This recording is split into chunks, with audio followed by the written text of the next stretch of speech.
কি জন্য আপনাকে তালা বন্ধ করেছে? দাদা নানা ভাই আমি জানি না দাদা ভাই, আমার দাদা জানেন না কেন তালা বন্ধ করেছে? না ভাই আমি জানি না নানা ভাই। কতদিন ধরে তালা বন্ধ করেছে?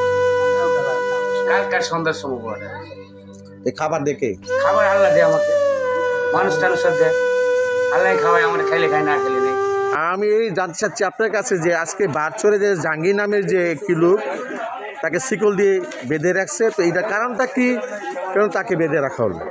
2002-এর মাঝামাঝি, প্রায় 3-2-এর মধ্যে আর সঠিক তারিখটা মনে নাই।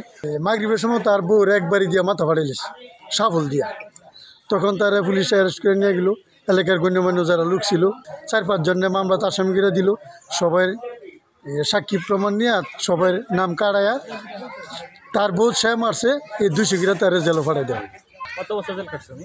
2002 আজকে আইসে মনে 10-15 দিনও। খাওয়ার পরে সে ভালোই, কিছু ব্রেনের সমস্যা, আমার লোক কিছু কথাবার্তা বলছে। তারপরে এই 2-1 দিন ধরে বেশি অত্যাচার করতেছে। সবাই বাড়ি করে মিল্লা, এলাকাবাসী মিল্লা তার কোন সময় কোন ঘটনা সে ঘটা এটা তো নিশ্চিত নাই। জেল কাটা আসার পর সেই দাউলিয়া দৌড়া অত্যাচার করে তারপর তারে বন্দি করা হইল। আমি জেল খেটেছি 97 সালে নির্বাচন করেছি। আমি বাবার ছেলে মরে গেছে, আমার বাপ মা মরে গেছে। আমি স্টেশন নৌপত্রিকা বিমানবন্দর তৈরি করেছি, আমি রিক্সা চালাচ্ছি।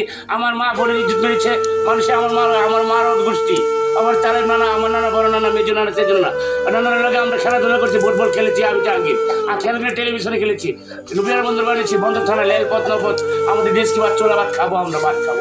আপনাকে শিকল বন্দি করার কারণটা কি? কারণ বাবা আমি বুঝতে পারি না তো, কি লেখছে না লেখছে এগুলি আমি জানি না বাবা। আপনি শিকল বন্দি করে রাখছে কেন? কেন রাখছে জানি না বাবা। শিকল বন্দি করে রাখছিলেন না? না আমি জানি না, আমি বুঝি না। আপনি কতদিন জেল খেটেছেন? 2081 সালে স্টেশনে আমার সরকার গঠন করছে, জাতীয় পতাকা আমাদের মা বাড়ি। আপনার স্ত্রীর মামলায় কি জেল খেটেছেন? না এর কাটি না, ওরা তো জেলে জানি না। আমি জেলে আসছিলাম বহুত বছর, আসছিলাম বছর থাকছি, আমি বছর থাকবো। কেন জেলে এতদিন কেন ছিলেন? জানি না তো বাবা, আমি ঘর ধর ভেঙে নিয়ে দেখেন না, আমার ঘরটা বেঁধে দিবেন বাবা, আমাকে এখানে 24 তালা তুলে দেন। আজকে আমরা দেখতে পাচ্ছি এই যে ভাঙ্গা ঘরটার ভিতরে এই জাহাঙ্গীর নামের একটি লোক, তাকে শিকল বেঁধে মানে তাকে বন্দি করে রাখা হচ্ছে। এই ঘরটা কেন তাকে বন্দি করে রাখা হলো, এই বিষয়ে আপনার জানতে চাচ্ছি। আসলে প্রায় 23-24 বছর আগে নিজের বউ নিজে মাইরা জেল খাটার গেছে। এলাকাবাসী সবাই মিলিত হয়ে ওরে জেলখানা পাঠাইছে। তবে আবার আইসে এদিকে 1 তারিখে আসছে, আবার পরে কিছুদিন ছিল ভালো, 2-1 দিন। এরপরে এখন ওই যে ফুলাপান রাস্তা যাইতে পারে না, এই গেলে হুইয়া দাও ছুরি নিয়ে হ্যাঁ দৌড়া।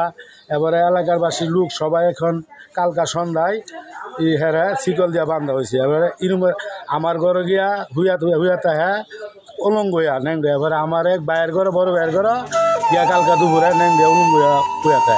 এলাকাবাসী সবাই মিলিত হইয়া এখন ওরে কালকা সন্ধ্যায় ওরে শিকল বান্ধা দেওয়া হয়েছে। একটা লোকের তো আপনার এটা তো অপরাধ, এই বা পুলিশ প্রশাসনকে আপনারা জানাইছেন? জি অবশ্যই কালকা পুলিশ প্রশাসনকে জানাইছি, বা টিউন স্যারের কথা বলছি যে থানার মধ্যে আমরা একটা জিটি করা হয়েছে। এই জন্য আমরা জিটি করে থানাতে অনুমতি নিয়ে ওরে বান্ধা হয়েছি। তাহলে আমরা এখন তো সবাই এলাকাবাসী গণ্যমান্য ব্যক্তি যারা আছে সবাই অতিষ্ঠ। আমরা যদি আবার একটা দুর্ঘটনা ঘটে তাহলে আমরা এলাকাবাসী এখন কী করুন? স্কুলে ছাত্রছাত্রী যাইতে পারে না, এরা সবাই এটার মধ্যে আতঙ্কে আছে। আমরা সবাই এলাকাবাসী। এই বাঙ্গাঘরটা হইলো ওর বাপে ছিল, এখন এটার মধ্যে মানুষ টানো তা না হ্যাঁ হ্যাঁ খাহে বর্তমানে।